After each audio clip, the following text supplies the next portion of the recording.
This episode is brought to you by the Conscious Combo Network and the Black Boy Fly Club. Go to www.blackboyfly.club to learn about the movement, get books, merch, and just get connected with the brand overall. Again, www.blackboyfly.club. I hope you enjoy the next episode. Welcome to another episode of the Black Boy Fly podcast. I'm your host, Dr. Isaac Addae. Thank you again for tuning in, and thanks to everybody that's been consuming this content. I've been getting feedback on all the past episodes. I've also gotten feedback on guests I should interview, as well as ideas for other things that we should talk about. So again, keep tuning in, tell your friends. You can catch us on YouTube. We're on all your favorite podcast platforms. Check out the Black Boy Fly podcast. Today, we're going to have another interesting conversation. There's this debate going around on social media and the internet about Future and Russell Wilson. And the topic is Russell Wilson is a square. Now, let's unpack that. What does it mean to be a square? And is it really a bad thing? So I'll be honest with you. My whole life, I've been a square. It's funny, but it's true. When I was younger, all my friends said, "Man, Isaac, you're different." When I got to college, I was told by some of my frat brothers, "Ike, you're lame." And then as I got to be an adult, the conversation continues. I embrace whatever it means to be lame. I embrace whatever it means to be square. Personally, I think I'm great, but it does speak to a bigger narrative. I think that's a part of conversations within the Black community, specifically around being fly, being cool, being hip versus being a lame or being a square. All right. So let's talk about this, right? We've got Russell Wilson, quarterback in the NFL, traded recently to the Denver Broncos. All for, from most people's perspective, he's a successful Black athlete. Multiracial, but considered Black athlete, right? Multimillionaire. He's done well in his career, but not only in addition to his career, outside of his career, he's maintained a great presence in the community. We haven't heard of a lot of negative things that Russell Wilson has been involved with other than losing some football games, right? Lost in the Super Bowl to the Patriots, and that was a big letdown. But this man is successful. He's married to Sierra, R&B artist. They've got children. He's also a step parent. From all intents and purposes, based on my view, Russell Wilson is a model human being. But then there's Future, one of my favorite rappers. I'll admit, I love Future's music. But he gets the label of being toxic, right?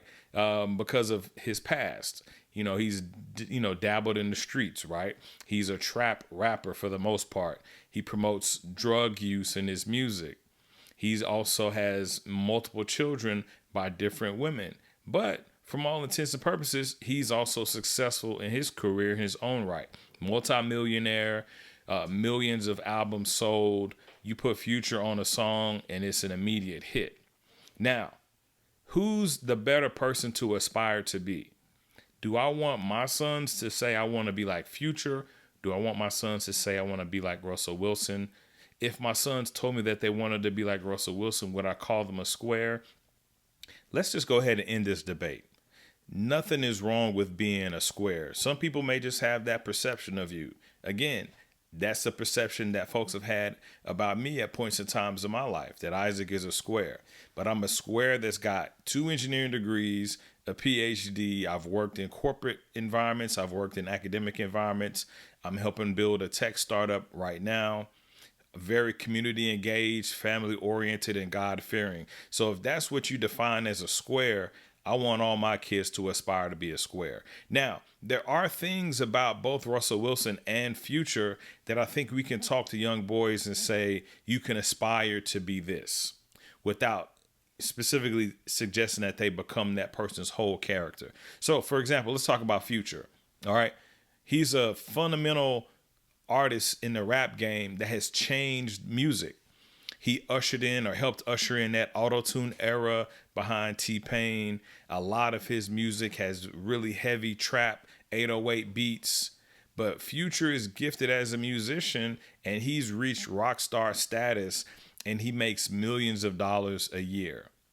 He's he's somebody that I would want my children to aspire to as it relates to using your creative genius and taking those God-given talents that you have and putting it on display and using it to create culture. From that perspective, nothing wrong with aspiring to be a guy like Future. All right.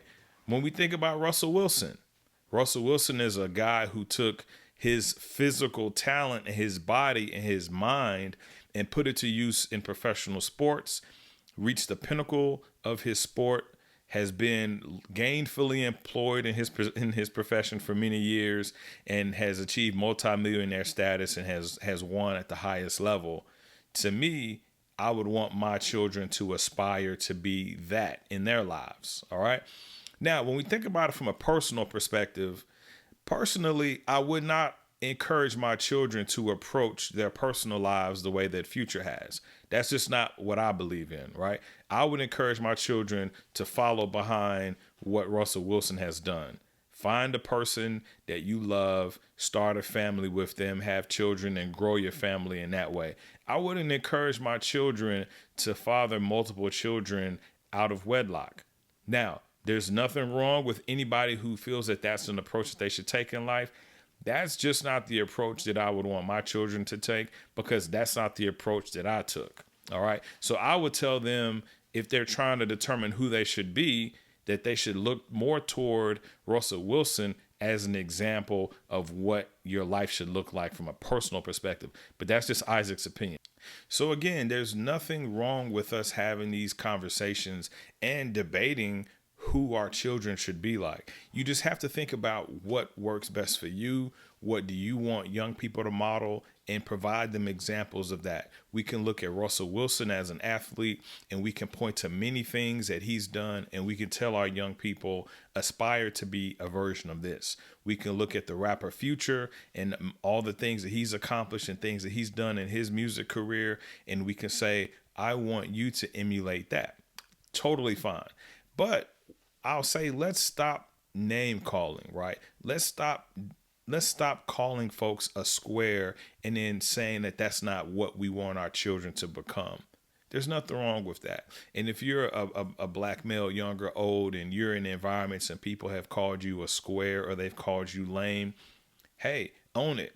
Because in my book, the guys that are the squares and the lames that were in college with me are the lawyers and the doctors and the engineers and the business owners of today. So if that's what a square is, then go be a square.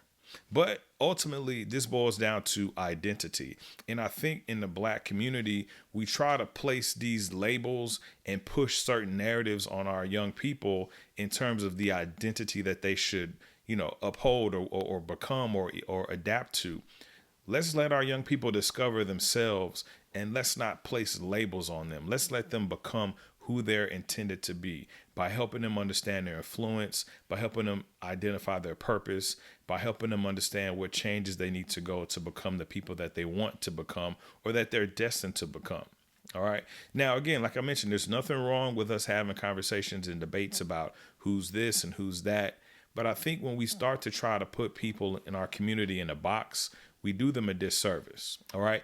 You can be perceived as a square, such as Russell Wilson, and still be a dynamic black man that is very successful and is at the top of his career.